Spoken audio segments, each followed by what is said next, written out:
प्रदेश के कई हिस्से जहां बाढ़ से जूझ रहे, रायबरेली में सूखे जैसी स्थिति बनी हुई है। बारिश न होने की वजह से फसलें सूखने की कगार पर आ गई। यहां अब तक तो तकरीबन 100 मिलीमीटर बारिश होनी चाहिए थी, जिसके सापेक्ष महज 50 मिलीमीटर ही बारिश हुई है। किसानों ने किसी तरह से ट्यूबवेल नहरों से पानी लाकर तकरीबन 70% धान लगा लिया। हालांकि अब अगर आगे बारिश नहीं हुई तो किसी तरह लगाया गया धान भी बर्बाद हो जाएगा। बारिश की स्थिति बहुत खराब है जिले में, क्या स्थिति है बारिश की और फसलों को इस पर क्या प्रभाव पड़ेगा फसलों पर? देखिए, इस वर्ष जो हमारे खरीफ के सीज़न में फसलों की स्थिति है अभी तो ठीक ठाक रही है, लेकिन जो बारिश सामान्य तौर पे हुआ करती थी वो इस समय तक लगभग 200 मिलीमीटर हो जाती थी, लेकिन वो 50 मिलीमीटर भी मुश्किल से हुई है और वो भी 2-3 दिन में हुई है। तो कुल मिला करके यही कंडीशन अगर आगे रहती है तो हमारी खरीफ की फसलें प्रभावित होंगी। अभी जो स्थिति है करीब 1,35,000 हेक्टेयर में हमारी खरीफ की खेती होती है, जिसमें 91,000 हेक्टेयर में अकेले धान होता है। तो धान की बहुत बड़े पैमाने पर रोपाई हो गई है। मुझे लगता है कि 65 से 70% हो गई है। इस बार हम लोग 20 दिन पीछे चल रहे हैं, इसलिए कि जून के महीने में कोई बारिश नहीं हुई थी, जिसका प्रभाव नर्सरी पे भी पड़ा और रोपाई पे भी पड़ा।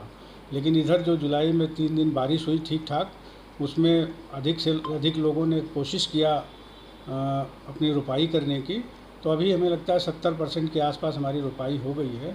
लेकिन जो फसल रोपाई हो गई है, अगर बारिश जल्दी नहीं होती है तो उसमें किसान को सिंचाई करनी पड़ेगी और फिर बार बार सिंचाई करके उसको बचाना किसानों के लिए बड़ा कॉस्टली है और बड़ा कठिन काम भी है।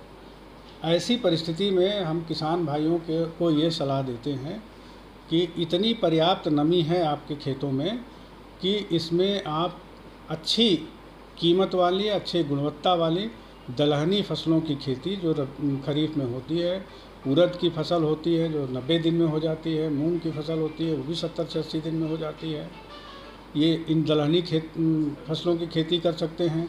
अरहर की फसल में बहुत कम पानी लगता है, सिंचाई की बिल्कुल न के बराबर ज़रूरत होती है और ज़्यादातर मामलों में अरहर की जो 2 प्रजातियां हैं, एक लॉन्ग ड्यूरेशन वाली है वो एक शॉर्ट ड्यूरेशन वाली, दोनों की आप खेती करके अच्छी आमदनी कर सकते हैं।